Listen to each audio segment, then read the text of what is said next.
It's a great day today. It's beautiful outside. Sunshine, no clouds in the sky, low humidity. Everyone's outside enjoying themselves. My neighbors are next door enjoying some tunes, and we're just kind of hanging out. I'm sure we'll be joined by my chickens at some point today. So it's a terrific day to go over a Matco Jamestown service cart.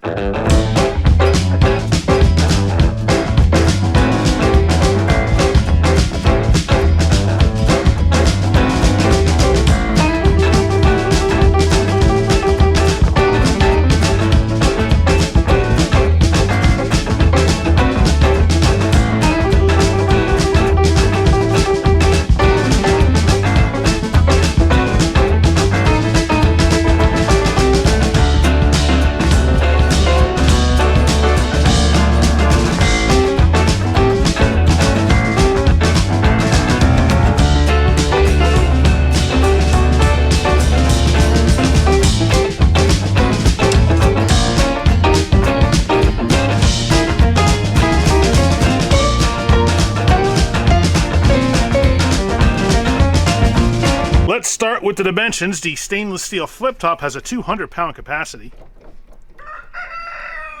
And each drawer has slides rated for 140 pounds. I don't know if that's per pair or per slide. If we look at the individual slides, they don't look beefy enough to be 140 pounds, and they're certainly not 70 pounds, so I don't know what to think. I can only go by the specs that Matco publishes on their site, and that's what they put on there.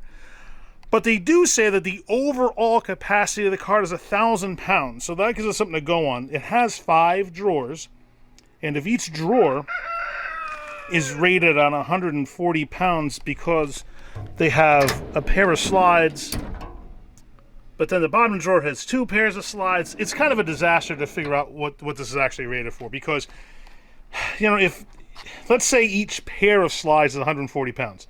So there's 1, 2, 3, 4, 5 pairs at 140, which would be 600 pounds, and an additional 140 down the bottom for the second pair. So that's 640. I'm doing the math in my head.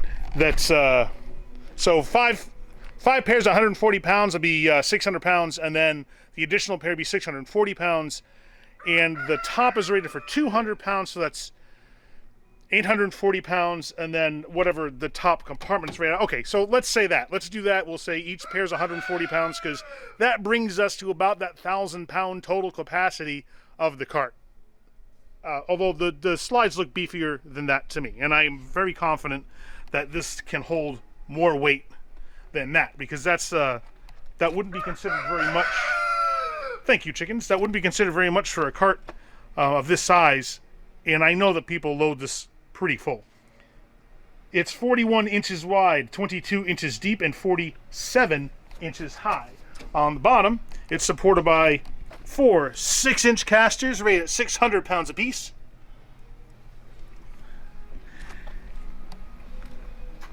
The top compartment is 7 inches deep, and on the sides are the screwdriver racks that can also accommodate pry bars and other long-handled items. The great part of this design is, if you notice, this part here is 7 inches from the top of the compartment to the top of the box, but they recess it down here, and they add additional, I think, 3 inches there.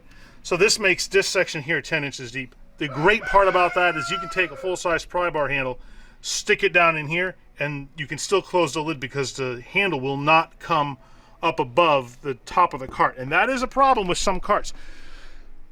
Most carts don't have a recess like that because they're just not this big. So if you're looking at carts, check out the rack feature too to see if it can accommodate the handle height of a pry bar. That may affect your buying decision. This one does. It has a power strip in the back that has 2 USB plugs, as well as 3 AC receptacles, not plugs, rather receptacles, power switch, and then of course the pass-through for the cord on the back. And it has another rack on the other side. Each drawer is full extension. You've heard me talk about this before, I'm sure, in my other cart and toolbox videos, and that means the back of the drawer comes out to be flush with the front of the box. It's not exactly flush here, but we're not gonna lose sleep over that 1/4 inch. That's not going to affect the usability of this drawer. The problem with any drawers that are not full extension is that you're going to lose some space here under the box to the drawer, and sometimes it's a couple inches. If that's the case, then you can't put your deep sockets back there, because if you do, you put them on spindles or your socket racks, you're not going to be able to lift them up. You're also going to lose your line of sight, and you're going to get tools lost behind stuff like screwdrivers and wrenches, extensions, and other smaller, rounder, flatter tools that can make their way to the back of a drawer. So it's going to be an extra challenge for you to keep your drawer well organized if it does not have full extension drawers. All of the top manufacturers, though, have full extension drawers, so it's not usually an issue. But you want to make sure you check out any box or cart you're looking at. There are some features, like on a 3-drawer snap-on cart that I did a review on. You can check it out up here. The top drawer, although it was full extension, the top of the box hung out over the top of the drawer. So you did lose some drawer space to the box. The other drawers were all full extension too, but they weren't overhung by the drawer above them. So it was kind of a weird setup. Just make sure that when you're looking at a box or a cart, pull out every single drawer. Make sure that you can get access to every inch of that drawer space, because when you break down the cost of a box or a cart to the square inch of drawer space, they're all expensive. Just make sure you're getting your money's worth. The top 4 drawers are 4 inches deep, and the bottom deep drawer is 9 inches deep. Like all other Matco carts and boxes, they have a drawer retainer system that is a black thumb turn that actuates this little piece up and down, and this is what actually catches on the box to hold the drawer closed, and you can adjust that here by turning the thumb turn. I do not like that system, and I know other people who don't, and the reason I don't like it is because it doesn't give you a positive latch to the drawer. It's not like it's a metal catch that grabs onto a tang or a hole on the box and holds it tight, and you have to specifically pull something to release that. That's not what this does. It just adds some extra friction when you close the drawer. And because it's made out of plastic, it's gonna wear down. Now, you can adjust it so that as it wears down, you can adjust the height. But still, there's a better system out there. Lots of companies use them. Snap-on has a better system on their Epic Series carts. It's a pull latch that's hinged on the drawer pull. Extreme has an outstanding patented one where they have their metal catch is actually inserted in a keyway in the latch. That thing never comes loose, and it latches positively, and it also unlatches when you pull the pull. Sunex has one on their cart. Similar in design, not quite as nice as the Extreme ones, but it's still very substantial. Mac has, I think, just detents, which I'm not a fan of, and even the Snap-on carts and their Masters and Classic Series boxes have those slidey plastic latches. They're not bad. I mean, they work. Some guys don't like them, but they function fine. This, I think, is the worst of the lot. I'm not a fan. I really wish that Matco would change that on their drawer slides. And the chickens agree. So over to you, Matco, and you make that change and get right back to us, because we know how much you listen to us.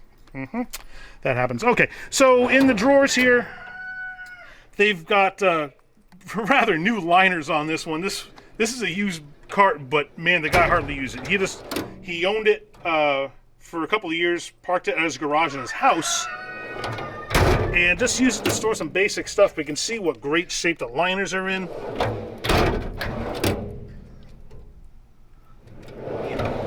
And he even left the owner's manual and a bottle of touch-up paint.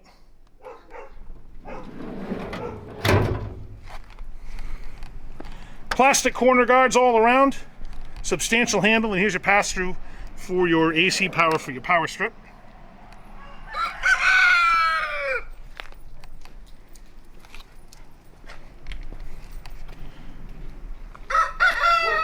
And let's look underneath.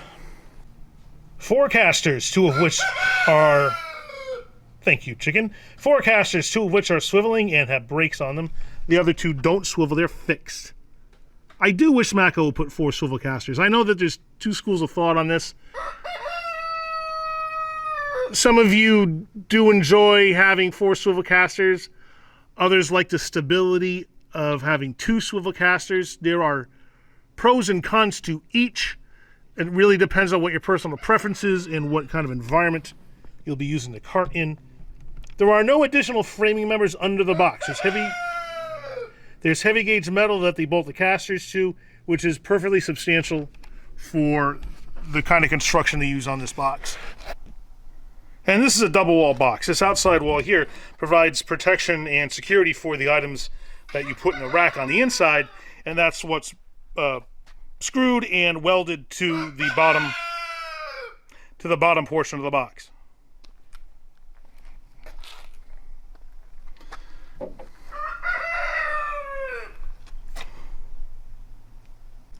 The second imperfection on this box is also what I consider its fatal flaw, and that is the latching system for the top. It's unique. There isn't another cart that I know that has this, and that's good because no one else should. In fact, Matco really needs to change this.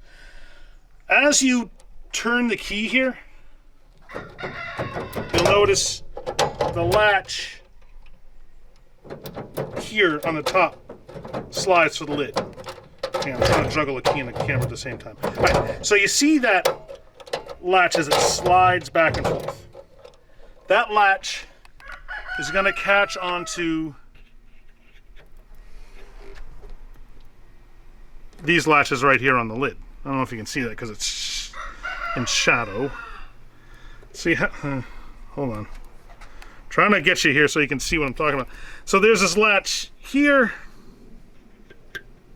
Here, that grabs the latch here when the lock is engaged. When the lock is not engaged, it slides out of the way, and this won't stay closed. It'll just close and open back up again. So if you have the key in the locked position, that slides these latches in their closed position. Once you shut the lid, it now latches it closed, and it is locked. Here is the problem.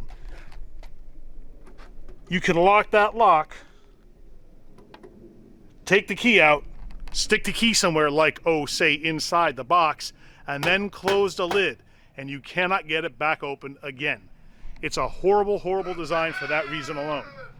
The way around that, you gotta jimmy these drawers open, pull them out, drill through rivets to hold the lock mechanism in place, and remove the lock mechanism so that you can get the whole thing undone, and then reassemble it, put it back together, rivet it back together again. How do I know that? Don't ask, it's a long story. But I know, and that's how you're gonna get yourself around that problem.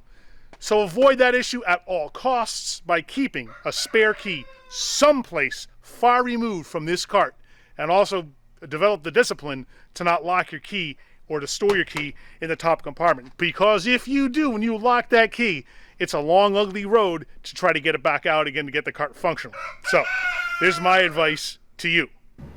Now, who is best for a cart like this? Although it's not a huge, super expensive cart, I still don't recommend it as a first cart, although it's an excellent option for a second cart for someone who is committed to being a technician for their career. Although understand that it is expensive if you buy it new. The new list price on this box is $2,334.25. So look for them on the used market. If you find them used on a tool truck, you're probably going to be paying around $1,500 to $1,800. If you find them from a private seller, I'd look more in the $1,000 to $1,200 range. Although I do know somebody who got a steal and found one of these that was in like new condition off of Craigslist for $500. And he got a great deal on that. Just be careful though. You might want to call Matco Credit, or any credit company for that matter, if you're buying a used toolbox from any of the franchise brands. Get the serial number off the tag on the back of the box of the cart and call the credit company and ask if there's a lien on the cart. Because if there is, they do not have the right to sell it because they don't own it. The lien holder does, and it's their cart or box until it gets paid in full. So avoid deals like that, because everybody can get in some legal trouble that way. The guy who sold it can get in trouble, and you can get in trouble for buying it. So always make sure the thing's free and clear of any credit issues before you go making a purchase like this.